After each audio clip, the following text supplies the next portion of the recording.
1964 எம்ஜிஆரும் சிவாஜியும் முடிசூடாக மன்னர்களாக தமிழ் திரையுலகில் கோலோச்சிக் கொண்டிருந்த காலகட்டம். அப்போதுதான் 1964 வெளியானது காதலிக்க நேரமில்லை. அந்த படத்தில் நடித்தவர் புதுமுகம் ரவிச்சந்திரன். காதலிக்க நேரமில்லை வெள்ளி விழா கண்டது. தொடர்ந்து நடித்த ரவிச்சந்திரனின் அத்தனை படங்களும் வெள்ளி விழா. தொடர்ந்து 6 படங்கள். அதிலும் அன்று ரவிச்சந்திரன் எம்ஜிஆருக்கு ஒரு போட்டியாகவே கருதப்பட்டார்.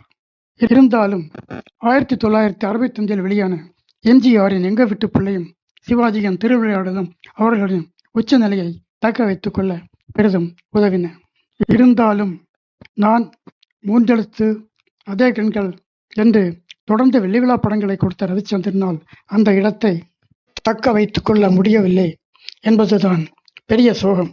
குறிப்பாக அவரது தனிப்பட்ட வாழ்வில் ஏற்பட்ட சில சம்பவங்கள்.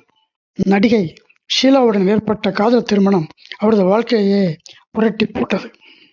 ஸ்டண்ட் காட்சிகளிலும் நடன காட்சிகளிலும் அசத்திய ரவிச்சந்திரன் என்ற இளம் கதாநாயகன் திரையுலகிலிருந்து காணாமல் போனார்.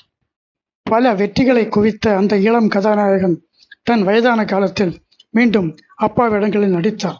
அவரது இறுதி காலம் பெரும் சோகமாகவே அமைந்தது. இதுதான் சினிமா.